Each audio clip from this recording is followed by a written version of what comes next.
call sign.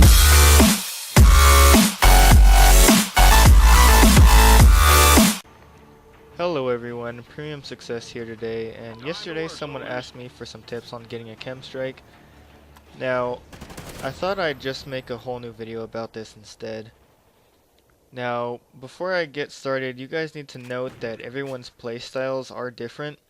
What I do or what I use caters to my very own playstyle, and just because I have had some success doing it one way, does not mean everyone else will, and also every map kind of caters to a different weapon. Some maps are more fit for a submachine gun, and others are more fit for an assault rifle. And now again, everyone has their own playstyles, and each gun and each perk is very reliant on different playstyles. My way is not the end-all say-all, and don't try and force yourself to use what I use if it doesn't work for you. It's fine to try these suggestions out, but don't try to force yourself into a playstyle that isn't your own, or force yourself to use something you don't feel comfortable with, and if it's just not working for you, don't use it.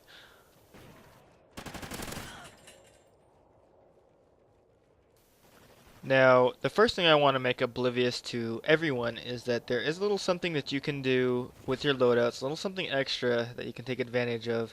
Some of you know, some of you may not know, if you take away your lethal and tactical grenade slots in your loadout, that opens up 2 more points for perks, and that is very, very useful.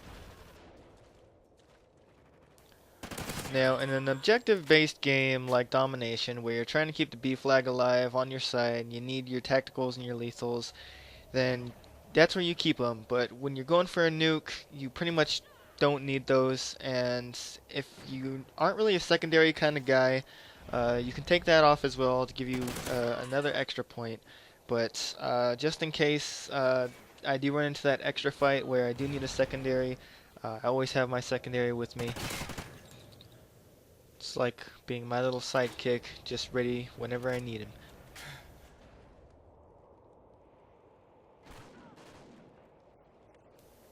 Now, I'm playing free-for-all on the map Freight, and what I'm doing this time, just to challenge myself a little bit more, is I have no kill streaks on at all whatsoever.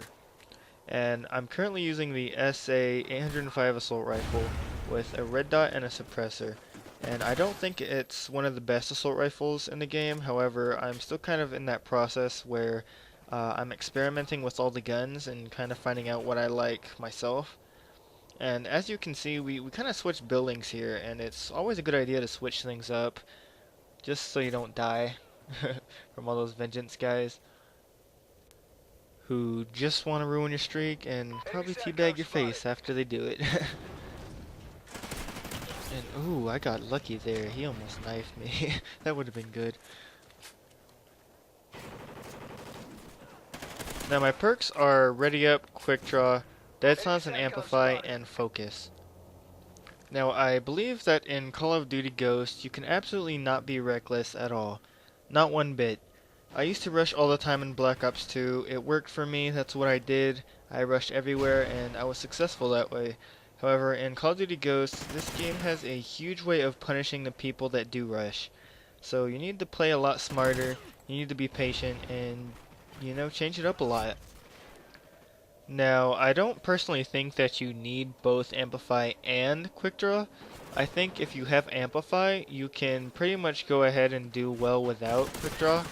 Footsteps are extremely audible in this game, and with Amplify, it takes that to a whole new level. Amplify can be very, very helpful. The way the game is right now, if you have a decent headset, Amplify could save your life and tons more. I don't care what player you are, Amplify will improve your gameplay. Listening for footsteps and being aware of where your enemy is, you know, what particular direction, or if he's closing in on you, you can pretty much just pre-fire or pre-aim everywhere, and you don't really need quick draw. And a very good substitute for quick draw would probably be ping or hardline. Basically what ping does is whenever you kill any enemy, it has a motion sensor effect on your area of the minimap to let you know if there are any bad guys around you. And I think I shot at this guy and he tried to hide in the corner from me, but I went down here and got him anyway. You can run, but you can't hide. However, yes, ping can be very useful. Dead silence, however, I feel is extremely helpful as well. I have been turned on and shot so many times just because of my character's loud ass rhinoceros footsteps, and I just find it helpful to eliminate that possibly harmful factor altogether.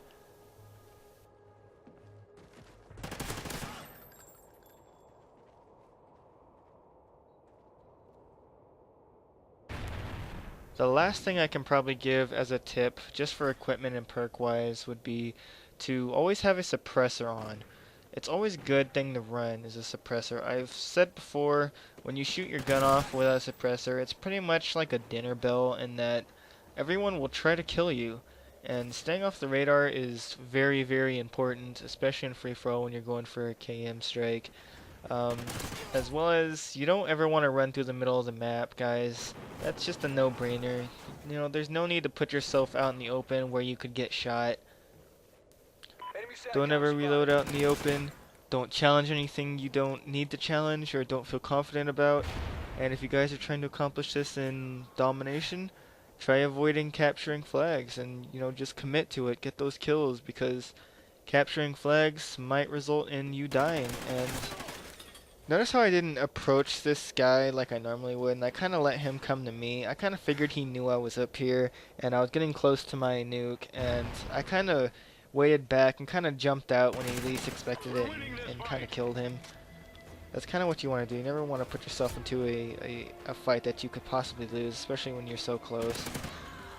And now we are one off our Kem Strike, our fabulous nuke, and we are just trying to find the last guy who actually surprisingly makes it very difficult to find, but I do eventually find him. I think he runs up the stairs and allows me to shoot him. And I think the second I shoot him, I go 25-0, and I think someone realizes that, and they immediately quit the game and host migrate. But the nuke does continue its scary countdown, and I don't know if it was the host migration that kind of made this extremely anticlimactic, but there was an extreme delay in the explosion.